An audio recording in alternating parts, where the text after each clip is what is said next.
Former President Donald Trump on Friday weighed in on the Twitter files, writing this on Truth Social.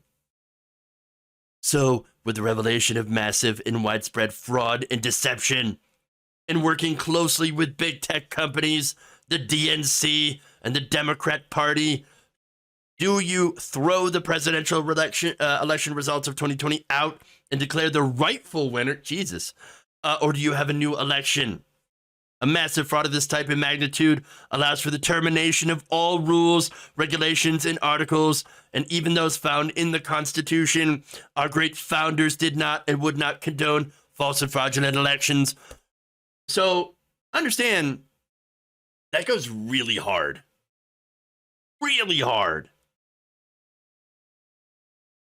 So because a social media company had conversations with both campaigns, the Biden and the Trump campaign, which, by the way, Trump in the White House at the time, that means you can suspend the Constitution?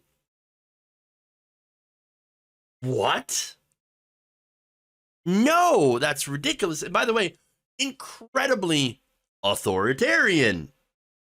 If we went by that standard, which is a ridiculous standard, let's not do that, then the FBI, under James Comey, who announced the investigation into Hillary Clinton's emails right before that election in 2016, should have invalidated it. We should have had a new election. Oh, wait. Look, let me give you the details on that.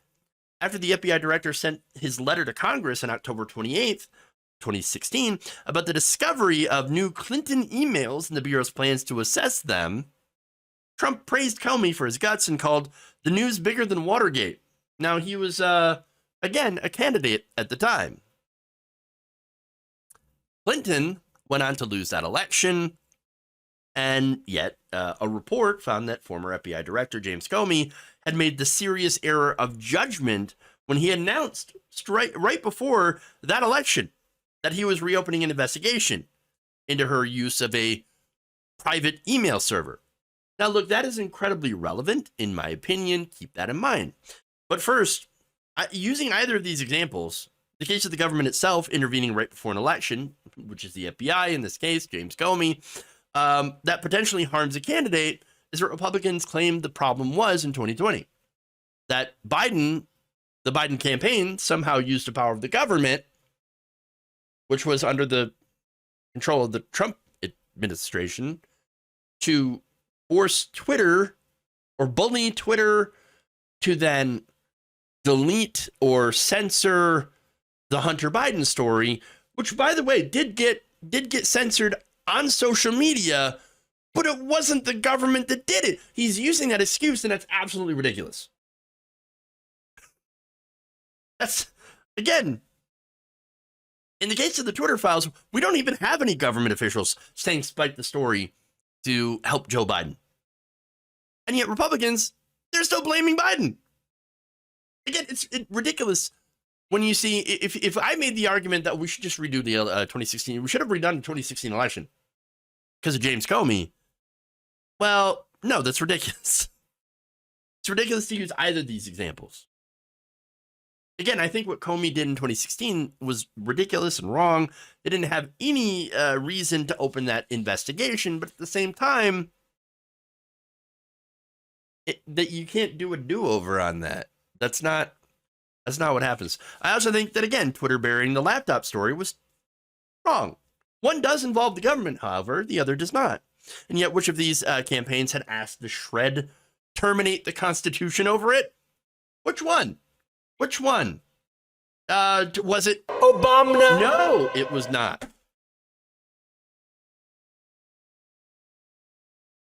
Come on. Now, look, on Saturday evening, on Saturday evening, Trump then doubled down, because of course he did. Writing on Truth Social, Trump again expressed his rage at the loss of the 2020 election, because his ego, very, very sad, baby, can't let it go, which he falsely maintains was stolen from him. He said, The world is laughing at the United States of America and its corrupt and rigged presidential election of 2020. Unprecedented fraud requires unprecedented cure. Oh, and what is the cure? Well, ask him. Just put me back in power. That'll cure everything. Everything. Just put me back in power, please. Please. If it's not clear right now, he is a dictator, and all he wants to do is to be in power to escape, whatever investigations are going on right now with him, some of which are very serious. It's also very clear that he doesn't give a damn about the Constitution. He only cares about power. And of course, he ended his rant by attacking fellow Republicans, which is funny. I wonder what Mitch McConnell, the rhinos, and all the weak Republicans who couldn't get the presidential election of 2020 approved and out of the way fast enough are thinking now. They are a disgrace to our great party and to our nation, which has become a laughingstock all over the world. No, Donald Trump is a laughingstock. He's always been a laughingstock across the entire world. When Biden was elected, the rest of the world was like, oh man, we dodged that bullet. Wow. But look, he'll never stop. Of course, he'll never stop complaining and bitching about the election. Of course. But what's sad here, and again, I would say fairly expected, is the weakness of fellow Republicans to come out and denounce this. Now, here is, for example, representatives from House Minority Leader Kevin McCarthy and Senate Minority Leader Mitch McConnell, who did not respond on Sunday to requests for comment. Oh, Donald Trump said he wanted to suspend the Constitution. Now, I'm sure Mitch McConnell will come out and later and say, I don't think what Donald Trump has said. I don't think we should suspend the Constitution. I'm a constitutional conservative. Okay, so look, that's because Mitch McConnell hates Donald Trump's guts. We know that. But so far, on Sunday, he hadn't said anything. Now, there are others, though, that had mild, tepid criticisms, I think, and here is some of them. These are from a lot of the Sunday shows. He has no ability to suspend the Constitution. Secondly, but he says he's for it. Well, he says a lot of things but that doesn't mean that it's ever going to happen. So you got to accept exact fact from fantasy. And fantasy is that we're going to suspend the Constitution and go backwards. We're moving forward, and we're going to continue to move forward as a Republican majority and as a Republican conference. The Constitution is set for a reason. To protect the rights of every American. And so I certainly don't endorse that language or that sentiment. I think the question for everyone is how we move forward. I ran for Congress to address the challenges that we're facing and be forward-looking. Frankly, I think people are tired of looking backwards. I think people are tired of discussing the grievances of prior elections, and they want to know what we're going to do to address the challenges. And I think the former president would be well advised to focus on the future if he is going to run for president again. Well, I first of all, I vehemently disagree with the statement that Trump has made. Trump has made 1,000 statements in which I disagree. There is a political process that has to go forward before anybody constitutional conservatives are pretty clear about where they value the Constitution. Right, exactly. But is there any scenario with suspending the Constitution? You do get to pick the questions, but I do get to pick my answer. I know. I'm trying to get you to answer the question I'm asking. There is a political process that has to go forward before anybody's a front runner or anybody is even the candidate for the party. And do you I condemn think him saying something like this? Absolutely. And I believe, answering your question, that people certainly are going to take into consideration a statement like this as they evaluate a candidate. Look, he doesn't actually have the ability. It's just all talk. It's just all talk. I mean, just ignore that and just keep moving forward. Forward what? You know that he's running to become president again. The things that he says actually do matter. And so He says, yeah, we're going to suspend the Constitution. We're going to terminate the Constitution. And you're going to let that guy get into power?